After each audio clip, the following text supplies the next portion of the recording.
superstition. And to start us off, we got our very first question, introduction. Why do you think, this is easy, because it's just asking you whatever you think. Why do you think people practice superstition? And what area do you see superstition in our culture? Are we just doing it all together? No, do it at your tables. I'm sorry. Do it at your tables. I heard this one guy recently talk about like idol worship and superstition. That humans are basically idol manufacturers. Like everything that we do, we know that there's this higher power. It's easy to understand that. If you don't have Why do you think basis people for practice cultural designation, I don't you know. will do something. Right, and they don't want to believe in God, right? You're gonna find yourself in Something. I think it all comes down to that lack of I laugh about it. wanting to understand something, so they have to put it Mr. Johnson, I think there's I walk under a ladder. this big push within Or like you say, jokes about knock on wood, and they knock on like plastic or something. Yeah, that's to some extent there kind of is, but they'll be like, Black. oh, I've got a cold. Hi, Maverick. It's the devil's like, I've got a spirit that I need to exercise. Alrighty, what do you think? Why do you think people practice superstition? Nobody behind He has it, Robin's got it. you. There's nobody. That side of the room. I'm sorry, go ahead. There was a guy that I was watching recently, and he basically said that humans are idol manufacturers. So Then there's stop talking! yeah. No, he's talking to you, he's gonna talk to us. What? There you go. There was a guy. Perfect, there you go, now we can hear you. So I was Sheila, get out your watching. horn. I was watching this thing on social media. It was a different pastor, but he was basically talking about how humans are idol manufacturers, and they're always looking for something, some kind of like meaning to life. And if you don't have a basis to go off of, you just basically make up their own. And it happens in pretty much every walk of life, all the way from people who are very impoverished all the way to very wealthy people. Yeah, I think John Calvin actually says the human heart is an idol factory. There it is. John Calvin. Yeah. And he's not wrong. It is true. The human heart looks for something to worship, and it can plug in anything it wants in there. And the second part of this question is where do you see that take place in our culture? What do you think? And I just said superstition, so I didn't say idols, but I think that's very much on the same line. Go for it.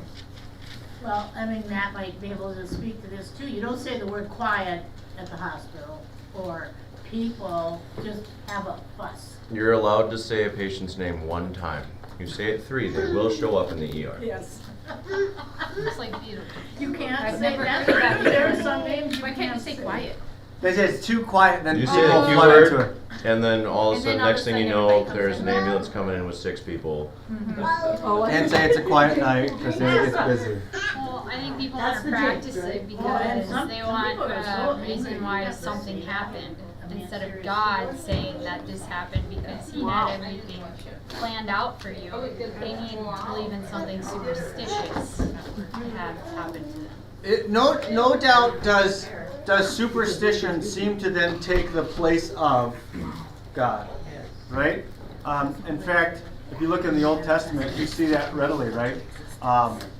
Saul goes to a sorcerer, which is actually outlawed by Saul, but he goes anyway because he wants to know from Samuel what's taking place or what he can do. The desire to listen or look at something most certainly does oftentimes step in the place of I don't know if I want God to be in control of that, right? For whatever reason, maybe they don't like God, maybe they think God is not great, and so they don't want to have Him be in control, and so the desire is I'm gonna say this is in charge or this is in charge. Anything else? But even with like prayer, like some people, it's a superstition for them that they have to pray in a certain way, otherwise bad things will happen to them. Right, absolutely. And what's interesting is then it can even work itself, superstition can even work itself into, we'll say, the practice of religion, right? Which is it's very good for us to think about. And then to think to ourselves, I don't want to fall into that. Now, traditions are traditions, and they're great, and you can keep them, and that's fine. But if our tradition then becomes the only practice that we can have, then we are in the realm of superstition, right? Because in this regard, the tradition becomes more than just a tradition which we honor, but this is how I have to do, which is actually to create. We're going to say is to create a burden, isn't it? It is to essentially create we would say, a law where there isn't one, right? Which does happen sometimes, because our hearts desire that. They desire that. Anything else? That's good. Sports. Sport. Absolutely. I think that's the readily easy one. Like, I'm not going to watch these songs. They're lucky. Or So even, what, even Christians in sports. Oh. You know, yes, it's good to thank God for the game, but God didn't control the outcome of the game. God gave you your gifts, Yeah. and then that helped. Yeah. Yeah. The guy walking up to the plate as he's gonna hit the ball in baseball, and he's gotta do his Sammy little Sosa. motions. Sammy Sosa. I got Sammy Sosa. That was it. And he did it every time. Hey, it worked. Anyway. That might not be. Right, but understanding that, yeah, absolutely. Anything else? We're going to see that people of all times are really not all that different as we look at our lesson today. So today's lesson is the healing at the pool, and this I only have one of these open. Oh no, I can slide it. Okay. So I'm going to read this in the EHV. Does someone, Sheila, you have the NIV? Fantastic.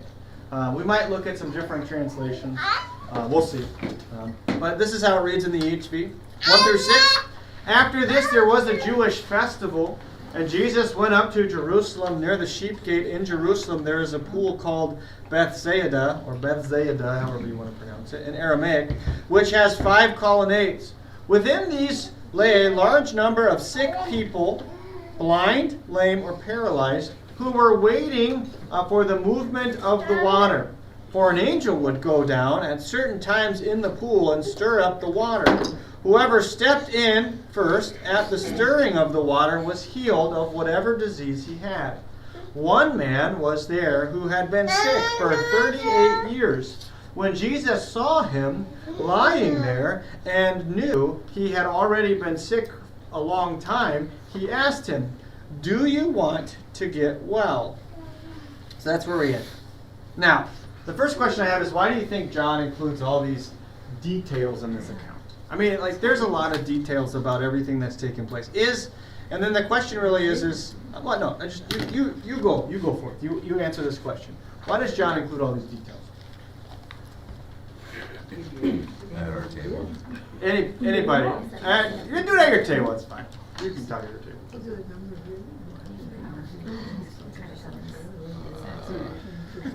Nothing about any water stirring or.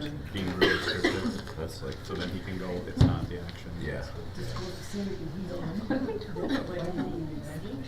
Are you throwing stuff, Maverick? It's like, how many people are basically just staring at water, like they have their own problems. Well, I don't know the Probably details. something called When did they develop those details? That's. It's not in here, Yeah, those so details. I did put. About the Oh, you're an water. IV, of course. You can not. keep track. That's why I asked if you had Nations feeling. Yeah, Um, those water stirring, that's not in No, here. no, no. What I mean is, if you want help, maybe look at these passages from these other places. No, it just says that the pool What's your name? Pretty good. had So if you remember, Pretty good. the time that we traveled from Kadesh Barnea to cross over the canyon was 38 years until that whole generation of fighting. everybody always asks for opinions. Just as the Lord has spoken to them. Okay? so might be far. going. Are they all kinds of I think that there might be a peach one. 38 years passed from the time we left Katie's Barnum until we crossed the new belt. Ask for You peach. know, when Grandma made By then, cookies, it she was graduated always from fighting David. in Until she made separation ice of camp cream. as the Lord had said. To see me. Until she 38 made years, ice so this was cream. 38 years. Oh, I've been blind. Oh my Yeah, God, they that was my probably got favorite that. after that. Is that They probably got with the Sheet cake, they consecrated it, they installed its doors, rebuilt the wall as far as the Tower of 100, consecrated it as far as the Tower of Bob, you can join us, but you cannot Historical sit on that Should be a side. mile. 3 miles. There's just, nobody's sitting on that side. I'm sitting on that side. Oh, you are? Oh, he no. is. Well, That's good job. superstitious. Yeah, how about where you sit? Yeah, does that play a role? I was gonna say I that. don't get as but- much forgiveness if I sit on that side. Actually, it's the right side that there's more forgiveness on. No, is it the right side looking down from the altar, or the right side for you or coming for right in? side? Yeah. You figure it out. Yeah, exactly. Figure it out. I'm just kidding. Or am I? I'm just kidding. Work and rebuilt the sheep gate. So why all these details? Why all these details? The easiest answer is to say what? Well, is to just give information, right? It's so that John can anchor this down in a real place at a real location, right? That legitimately can be a right answer, and that's no problem with that. However, it's kind of interesting that as you keep walking through this section and you see all the words and you see all the details, at least at the end of our class, we're going to maybe start asking this question. Is there maybe more to the details in which John specifically wants to include? For in this regard, there's some details that maybe you wouldn't necessarily need, but the notion like near the sheep gate, you know, like you could just say there's a pool, right? You don't have to say near the sheep gate. You could just say there's a pool. Its name is Bethsaida. You don't have to say near the sheep gate. So why include near the sheep gate? You could just say the man has been ill for a long time. Why include specifically the aspect of a number 38? Right? Why include that? And like I said, I'm not here to say that you have to take this certain viewpoint of it, but it is kind of peculiar as you read through that.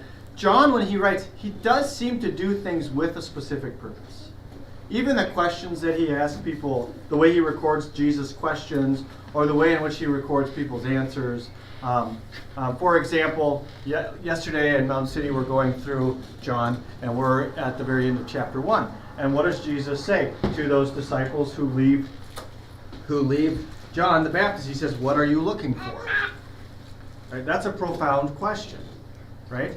And then they say, "Where are you staying?" And then Jesus says, "Come and see."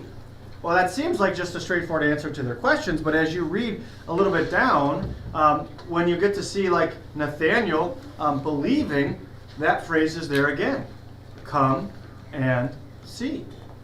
Right? So this notion is John pointing people towards Jesus, the one who is what everybody is looking for.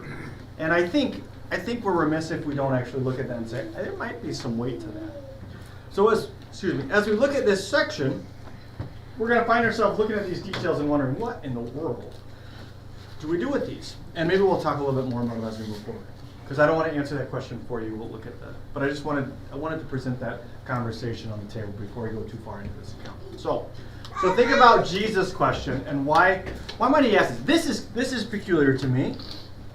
What does Jesus say to the guy? If he wants to get well. Do you want to get well? I thought, If Do you know how many times I asked that? do you guys say what? Like after the Why do you fifth think time they came they've to see seen me, you? and I basically tell them, "This is exactly what you need to do, but you just don't do it. Do you even want to get well?" Sure. I think to myself, if a man's been sick for 38 years and he's at this spot, which is supposed to be the spot where you can find healing, right? That's where he's at. At some implication, you would think what Jesus is asking seems kind of silly, right? Maybe not to a doctor. I didn't read it through that lens. But I think in that regard, like you think to yourself, do you want to get better? I mean, like, why would you why in the world are you here? Why would you ask that? And so this is where I think we start to then say, like, is Jesus doing something different that we don't see? Think about all the accounts we've looked up to so far. When we look at John 3, when we look at John 4, when Jesus is talking to people, are they always on the same plane as him? No.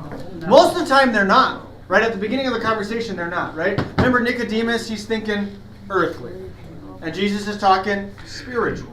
When we look at the lady at the Good Samaritan woman at the well, she's talking earthly. He's talking spiritual. And so I wonder if we carry that pattern over here. Jesus is talking spiritual, and this man thinks earthly, and so he responds the way that he does. But you think about that. If you take it to mean, if you look at this, you'd say, well, gee, why do you even act? Like, that seems kind of silly. If he's actually trying to get into the pool, like if he's trying to get down there, it would seem that he's making efforts to try to get better in the best way he knows how. Right? He looks like he's seeking some kind of relief, some kind of healing. And so Jesus then comes along and says, well, do you really want to get better? At some point you have to start asking the question, maybe Jesus is actually asking a deeper question. And as we keep moving forward, maybe you ask that question. We'll see where we end up. What can we say about verse 4? All right, so when I read verse 4, if Sheila is the only one reading an NIV, no, June has one back there. Oh. Is it in there? No. No, it's not in there. What in the world? 4 is not in here. That's what we Why in the world would 4 not be in there? Do I have it in Let me here? see. 4 was doubtless inserted by a later copyist to explain why people waited by the pool in large numbers. Right, so you get this detail. This is this 4 right here. So this is the NIV, 2011. They say, here a great number of disabled people used to lie, the blind, the lame, the paralyzed. And then it just jumps right over into 5. One who was there had been invalid for 38 years. It doesn't give us verse 4. And the reason they don't give us verse 4 is because, as their comment says, some manuscripts in here wholly or in part paralyzed, and they waited for the moving of the waters.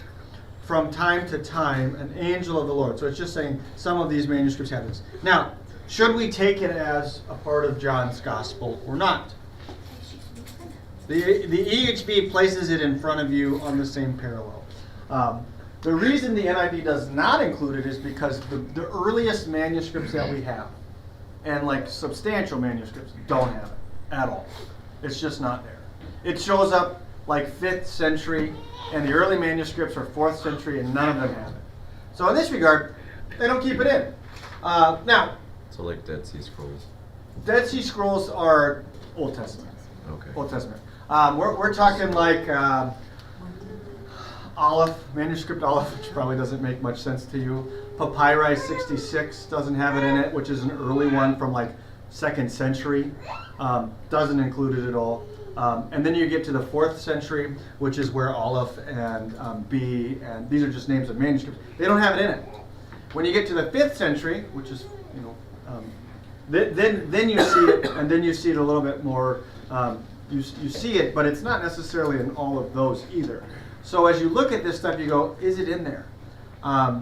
And usually when you're looking at manuscript evidence, you say you want early and widespread for, yes, it's a part of the text. If it's not early, you have a hard go at it to say this is a part of the original, right? Because if it was a part of the original, where would it be? It'd be early, right? Because it'd be in the original. If it shows up later on, then it's like, it probably maybe doesn't seem like this is a part of it, right? So you have to make some guess or some say on like, was this a part of the original or was it not? And that's why the NIV doesn't include it. Well, Okay? they also included the lead in there at the end of that. See, this just stops after paralyzed. Yes. And it says, who were waiting for the movement of the water, and then it goes into that verse about angels stirring up the water. Yeah. That lead in isn't even in here, so you don't even think anything about it, about the water being stirred up by angels. I'm just trying to find my Greek here. And I'll show you in the Greek what it looks like. Here it is. Is this 5? No, it's not. It doesn't, you don't have to read the Greek to understand what I'm talking about. And I think that's part of the reason why I want to show you. So you get to here, I think this has an apparatus attached to it. Verse 4, It doesn't have it. It doesn't even have the apparatus. Hold on, I gotta find the one that has the apparatus. No, I'm not gonna do it. But so when you read in the Greek text, if there's something like an extra addition or something like that, it'll have a little note in the text, an italicized thing, much like the NIV does. Where is it? It's right here, isn't it? Right. This is the EHV. Okay. Here we go. It'll have something like this, which just says look in the apparatus underneath, and then it'll say whatever you need to know. Like this verse is omitted by these manuscripts, and this is what the translators recommend. So that's why the NIV doesn't include verse 4, because the translators of the Greek New Testament, the Nestle, the 4th edition, they suggest it's very probable not in there because of early manuscript evidence suggests otherwise. And you can easily explain why it's in there by saying, well, if a scribe wants to explain why all these people are here, then it make really a whole lot of sense to say, well, they believed an angel of something would come down through the waters of the Jordan. That makes sense. Okay. Now, ultimately, whether it's in there or not doesn't really matter all that much. Does it matter all that much? Usually if we're looking at something and saying like, oh, I disagree with you, this should not be in there, or yes, it should be in there, we're gonna make the best guess that we can with the evidence that we have. And if we think that it's not in there, it's not in there. But we're not gonna be like, well, you shouldn't include a translation, you shouldn't include that, like the EHV. The EHV, depending on your translation philosophy, might be more prone to add those than to take those out. Which I think the EHV's translation theology is, or theory, is to add those things instead of remove them. So I was just wondering if they saw, did they see angels?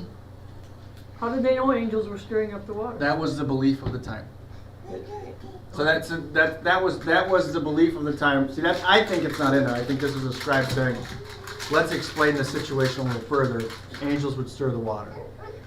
Go for it. So then were miracles actually happening, or was this just a belief that you would be healed? Right. So it depends on whether or not you think it's in the text or not. Okay. Right. I think That's weird. if you would take a guess as to what I think with my first question,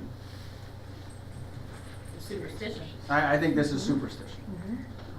I think people are thinking to themselves, "Oh, this pool is magical," which and here's it's not just like manuscript evidence. I don't think this is in there. I think when you read all of it and you take into consideration all these little details, I think John himself is pointing us in that direction. I personally think that. Doesn't it make sense if Jesus, and especially when we get to the next section, doesn't it make sense that Jesus would go to somebody who's practicing superstition and ask them, do you really want to be made better? Like, that to me makes a ton of sense. If we're talking about spiritually, it's essentially saying, you're in the wrong spot. You're in the wrong spot. Right? And so it would make sense for him to even ask that question, don't you even want to get better? Now, I don't think this guy understands what Jesus is doing, but I do, to me, I think all of that plays into why I would say this is superstition. Right? So what can we say about verse 4? I personally don't think it's in the text. Obviously, the EHV people put it in there. Now, whether or not they would say it's a part of the text or not, you might have to talk to them about their translation theory as whether or not they want to include that in there. It's important for us to know that it's there. Yes? Side note question, on my footnote it says NU text omits. What is the NU text referring to? The NU? Is that something you're familiar with? Is that a certain... It would probably be a certain set of Greek manuscripts, but that doesn't jump up in my head. NU? Abbreviation referring to Nestle Almond. Yeah, that's what I was thinking, but I wouldn't call it United Bible NU. Societies. That's the Greek New Testament. The Nestle Almond is the New Testament, which is the manuscript evidence that they suggest for, like here's the Greek New Testament. That would be Nestle Almond. But I've never seen it in you. That might be why I have a hard time finding it in my luggage. on Google. I usually type in like 4th edition G and T, and that pops it up. But I should maybe be typing in you, and then it would just pop right up. Yeah. Nestle Almond is the name of the translators who are looking at the manuscript saying, here's what we believe the Greek New Testament to be. And so they're making decisions on, like, was this a part of the text or not a part of the text? So if I were to go in my office, they actually don't even have it in the text, and then underneath they have this little bracket underneath that says A, which means this is the highest rating. It means we almost are 100% positive this is the way that the original is without it in there. And that's what your Bible is making a note of. So why did they include it in the? PHB, I can't defend it. No, I really can't. Like I said, not every translation is perfect. This is an area that I think I would have went a different direction than the EHV. I get the mindset is we want to just include as much as we can, so that when you're reading it, you're not like taken aside by like you're reading with an NIV person and you're like, whoa, why does my Bible have this and yours doesn't? I think another one would be like the King James version does that sometimes. They'll have extra verses or they'll take verses out. And then if you read with people who are King James, like, your Bible doesn't have this verse. It means it's not. Well, it's actually because it's based upon different manuscript evidence. And actually, the more evidence that we have, the better conclusion we can come to about whether or not something is actually a part of the original or not. And so some things that were considered a part of the original, we would actually say really aren't. Just because of, we've found more evidence. We've found more manuscript evidence that suggests this is not a part of it. Are there a lot of places like that in the Bible? I mean, I probably... No. I mean, there's some, but there's not a ton. So you're like, well, how do I read my Bible and know what's in there is correct? Well, I'm not too worried about it not being You what I shouldn't. need to know, but it's just I just wondered how many other You places... shouldn't. So we would say, if we look at all of the manuscript evidence that we have, which is a ton, so much of the New Testament, we don't have any autographs, which means we don't have the originals, but we have so much manuscript evidence that as we look at it, we piece it together, we are like, this has to be it. Now there's a lot of different variants and things in the text, but most variants are not like an issue like this where a whole verse is taken out. Oftentimes it's either a spelling of a place, or oftentimes it's like word order of something, or sometimes what will happen is there will be omits in the text, but it's really easy to like point out and say, oh, this is clearly. Like if there's like two lines that say the exact same thing, one person will like skip this section and think that they're down here when they're really up here, and so you just see that it's omitted, that type of stuff. But otherwise than that, no, there's not a ton of places where you're looking at it and go, man, this is really impactful to, but there are certain places, like even the end of Mark's Gospel, Mark 9, there's a lot of question about whether or not that's a part of it or not. And if you, depending on the translation you have, usually they'll like make a note or they'll tell you like, we don't agree with this or we do agree with this and this is why. This location is a real place. It's an archaeological site right now. You can visit. And it was saying that it was split into two pools. One was meant for like cleansing, like if you wanted to prepare for Passover, I'm assuming, or something like that. And then since it was two pools, one was just rainwater being collected, and the other one was for ceremonial cleansing. And one person writes in there that the stirring of the pool might just have been the rainwater collecting, running off and going in. No, it is. You're not wrong. It is a place, and people were really there. So, like to say that this John is recording this, that's true. But I think as we have read in the past, it's kind of hard for us, especially as we continue to read, that we don't look at this and go, there might be more here. There might be more here, and beneficially more. I think. Are we ready to move on past verse 4? Okay. All right. So we'll jump into the rest of these. I started off thinking we were going to get to 25 today. And then I was writing the lesson and I was like, there's no way. So I cut it down to 14. So this is the last verses we're going to read today. We'll talk about them obviously. But so Jesus says, do you want to get well? I'll go back to my EHV. All right. He says, sir, the sick man answered, I have no one to put me into the pool when the water is stirred up. While I'm going, someone else goes down ahead of me. And Jesus said to him, get up, pick up your mat and walk. Instantly the man was healed. He picked up his mat and walked. And that day was the Sabbath. And so the Jews told the man who had been healed, this is the Sabbath. You're not permitted to carry your mat. And he answered them, the one who made me told me, pick up your mat and walk. And then they asked him, who is the man who told you, pick up the mat, or pick up and walk?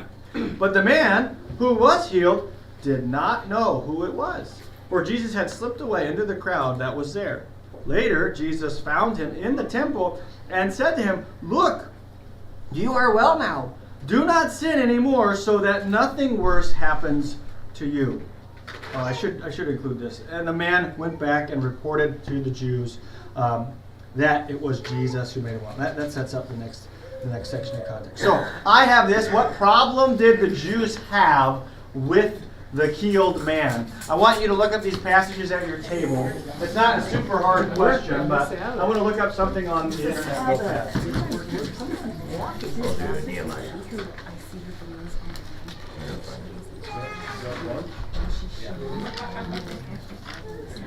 Exodus 20:10 is just, "But the seventh day shall be a Sabbath rest to the Lord your God. Do not give any ruler, nor your sons or daughters, nor your male or female servants, nor your aliens residing in the site." Lamps that you have to turn on. And Nehemiah 13, 15. Oh my. In those days, I saw in Jerusalem, they were treading wine presses on the Sabbath, and fields of grain, and loading them on donkeys, and also wine, grapes, and figs, and all kinds of loads, and then bringing them to Jerusalem on the Sabbath. So I warned them on the day when they were selling food. Moreover, some people grew tired of this. They were bringing fish and all kinds of merchandise and selling it on the Sabbath, even in Jerusalem. So I accused the Judean nobles and said to them, "What is this evil thing you are doing by which you are profaning the Sabbath day? Didn't your ancestors do this? And as a result, our God brought all this calamity upon us by this day. You are adding more to his wrath by profaning the Sabbath." As it began to grow dark from the gates of Jerusalem before the beginning of the Sabbath, I gave orders to close the doors and not open them until after the Sabbath. I also stationed some of my servants at the gates to ensure that no loads would come in on the Sabbath day. Once or twice, the merchants and those who sell all kinds of merchandise spent the night outside of Jerusalem. And However, so I warned them true. and said to them, Very "Why are you spending the night next to the wall? If you do this again, I will use force against you." From that time onward, they did not come on the Sabbath. Then I told the Levites that they should purify themselves and come to guard the gates in order to sanctify the Sabbath. Remember this also in my favor, my God, and spare me according to your faithfulness. That's what we refer to. All right. You guys, did you answer the question? The title is Keep the Sabbath Day Holy. They did work, right? They are breaking the Sabbath. Now, just because I think this is interesting, we could say, what do the Jews in this account think about the Sabbath and what the man is doing? Is carrying a mat actually work? That's the question, right? Because there's an infringement of you should do no work. And so the question is this man actually breaking Sabbath law? Now, this is obviously not the same rules that those Jews were following, but this is a list of Sabbath rules or Shabbat rules that Jews now are supposed to follow. And I think they help us understand maybe where the Can't even use the telephone. correct where the Jews of those days were kind of at mentally. I think you can kind of make the same point. So, riding, erasing, tearing, business transactions, driving, riding in a car or other vehicles, shopping, using the telephone, turning on or off anything that uses electricity, including lights, radios, televisions, computers, air conditioners, and clock radios, cooking, baking, or kindling a fire, gardening or grass mowing, or doing laundry. Now, this is just the very beginning. So you make sure you leave all that stuff on the day before. Well, so if you keep reading, it does talk about so this means Sabbath is miserable, and it says no, it's a luxury celebrated, and lights can be needed if they're needed. They can have automatic timers. So you can have automatic timers that come on, and then you can have. I don't like write this to say this is funny. This is what they believe. So the reason for bringing this up is you could understand then maybe why these Jews look at this guy and go, "What are you doing? You picked up your mat. That's you breaking up the Sabbath." Right? I mean, because you look at some of this stuff and you're like, "What? This is stuff that you need to do to survive, to live." you know? And that's part of the reason why they have workarounds, right? Because like at some point, like maybe this is stuff that we should be able to do. So I don't do that to make fun of the Jewish Sabbath laws, but I do it to help us understand the same mindset that we see here. So if we think about the notion of, it gets to the point where you're not supposed to really do anything. Like you're really in an aspect of really trying to do absolutely nothing on the Sabbath. Okay? And so if we look at what's going on here, we could say, well, these Jews, if they have that same kind of mentality where we're going to create these laws, then you look at someone carrying a mat and you might be like, hey, cut it out. This is work on the Sabbath. You're breaking the Sabbath. Now, is this guy breaking the Sabbath? Let's ask Jesus. What does Jesus say? Jesus instructed him to pick up his mat. I mean, the answer is no, of course not. It's not. And that's because primarily the work on the Sabbath, when you look at those things, is not with, living your life. It's with actual work. Right? So I believe it was Jeremiah that says you can't carry any load. That word for load is actually like what's used for like put on the back of a donkey or a camel. It's not like carry a mat. It's like you carrying a load with a purpose. Like bringing in sheaves of grain, that's a load. You're not supposed to do that because the desire that God wanted on the Sabbath is that you would rest. Not that you would stop living, but that you would rest. So he says, no work, which is what this is. Which is what you get with the Nehemiah references, right? He's like, we're gonna shut the doors. You guys are gonna stay outside because you're not supposed to work anyway. And so now you can stay outside all night. And he says, then you guys need to set guard at this door so that they keep the Sabbath. So they're not selling stuff. They're not supposed to do work. Okay? That's not what this is about. And so Jesus comes in and he does this. He says, notice how John makes it clear that this man doesn't know who Jesus is, which I think is amazing. That's a very interesting thing to include and keep in there. Even after he has been healed. This guy doesn't even know who Jesus is. Jesus heals him and he doesn't have any idea who he is. What does the main point of the... let's see what I said. What does the main point the Jews... Man. Thank you. What does the man point the Jews to as the reason for breaking the Sabbath? And I think this is profound. What does he say? The man who healed me told me. The man told me to do it. He points back to the words of Jesus. We talked about this as we were reading through the chapter 4, right? What's the foundation for belief? The words. And so it makes a lot of sense that this guy would say, you're breaking the Sabbath. And his evidence is the word. The word. Right? The word. This guy told me to do it. He doesn't even know who he is, but this guy told me. This guy told me. This guy told me. Why did that guy go over there if he didn't believe in the Lord? If he didn't believe in Jesus? Why was he there? How did he think he was going to get healed? Well, I think superstition. I think his thought was, if I get connected to this pool, then I can get better. And that's why I think Jesus asked the question, do you even want to get well? Because if you really do, you're kind of looking in the wrong spot. I'm here. I'm the one you're looking for. Right? And so you look at verse, at least question 7 is, why do you think Jesus does what he does on the Sabbath? And I think this is profound because John says specifically, and Jesus knew this was the Sabbath. He knew it when he did it. It's not like Jesus is like, oh, shoot, the Sabbath. No, he's like, it's the Sabbath day. What better day to do this than on the Sabbath day? Because the Sabbath day is to find rest. Does this guy find rest? You better believe he does.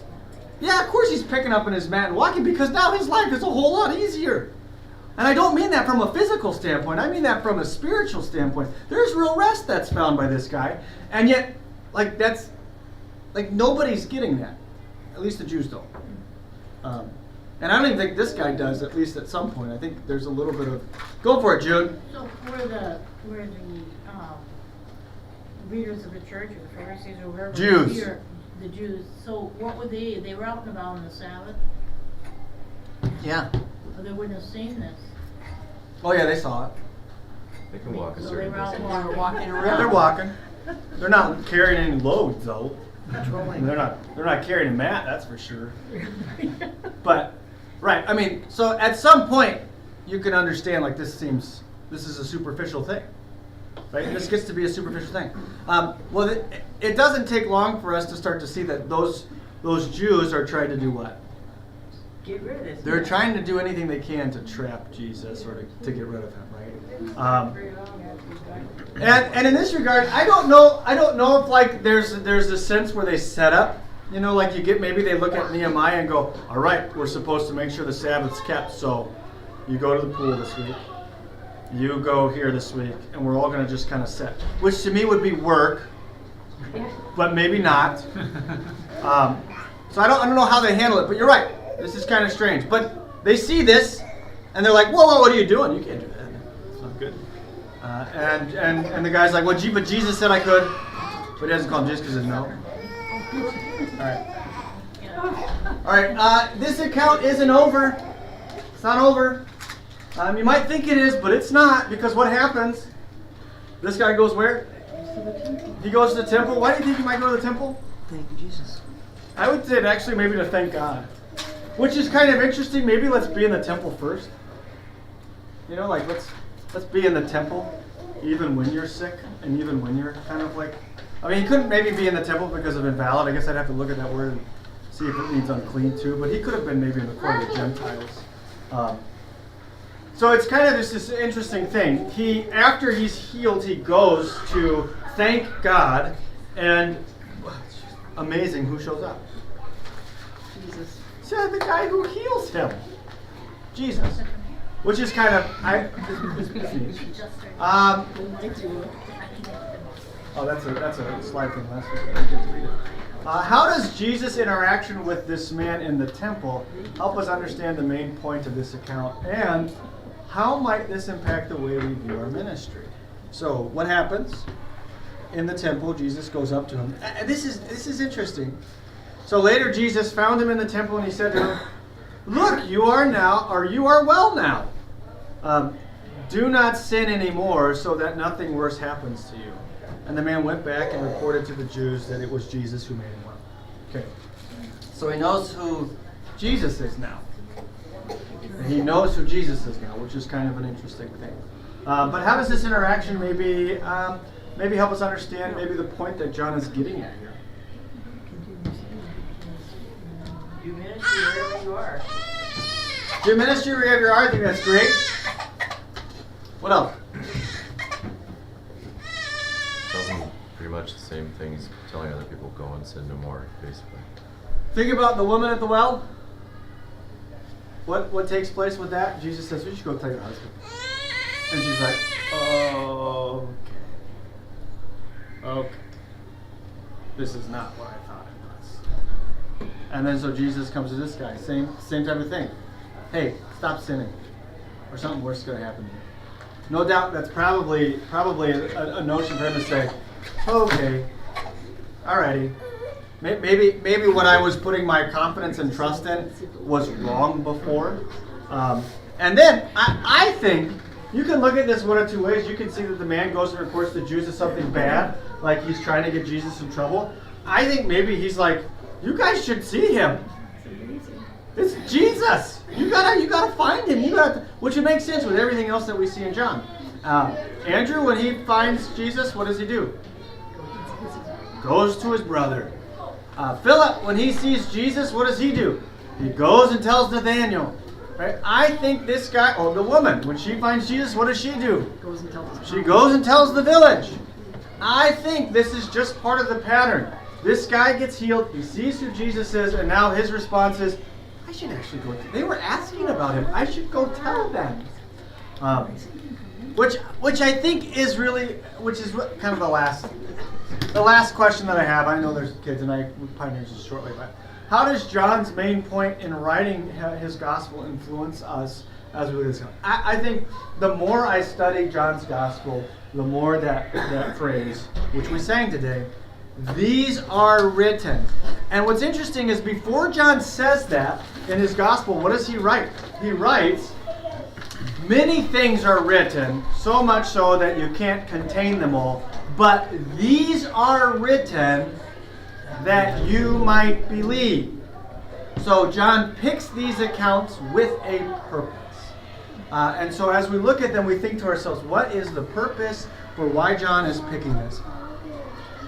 I think you just kind of watch Jesus so far as he's doing ministry, and you can kind of see that Jesus is going about and he's kind of tearing down all of the expectations that people have about religion and their relationship with God.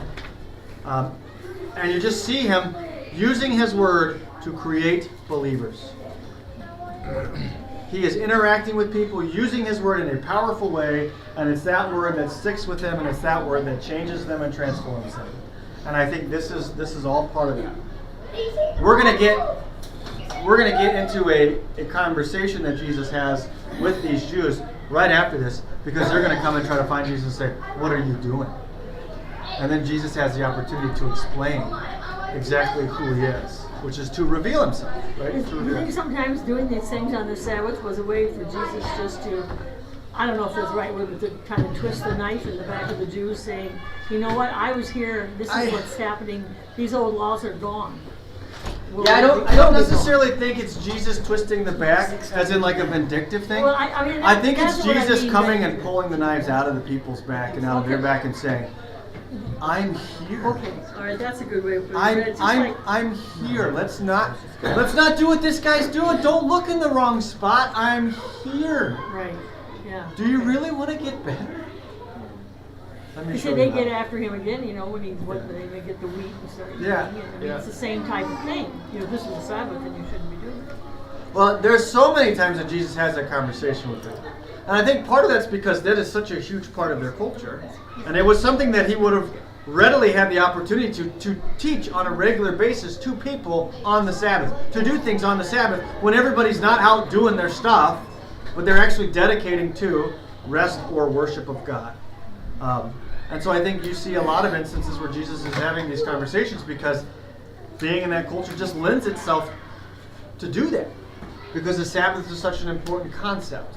And Jesus is the fulfillment of that. So. Any other questions? Yeah, please. When he says, do not sin anymore, Yeah. like, do not believe now or Yeah. I don't think it's in the notion of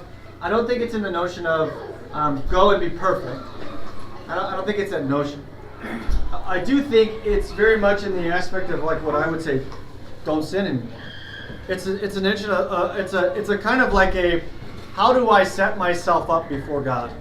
Am I willfully going out there and rebelling against him? Or am I striving to not sin? And those are different, one has the idea of I'm going to turn my back on God and run away from him. The other is, I want you to run towards God, which means you're going to try not to sin. I think that's what Jesus is saying. Don't sin anymore. And I think that then you'd have to ask the question is well, you know, some people will take this and say Jesus is saying don't sin, and it's a reference to why he became invalid. Like maybe it was a sinful action that caused him to be in that situation, and so it was stuck with him, and so Jesus is like, hey, don't ever do that again. I think in general, Jesus is just telling them, don't sin anymore. Because the consequences for turning your back on God is so great. Which I think would make sense as to then if you look at what he asked them at the very beginning, don't you want to get better? Let's have this conversation. You kind of abandoned trusting in the Lord. I'm here to tell you that you should. Because God's here for you. Does that make sense? Yeah. Okay. Any other questions or comments? Otherwise, let's pray. Gracious Father in heaven, we thank you for sending your word. Move us to cherish your word. Move us to study your word. Move us to hang on to it with everything that we have, knowing that you will bless us through it, and knowing that through it we have the promises of forgiveness and life and peace. Move us also then to share it with others. We ask this in Jesus' name. Amen.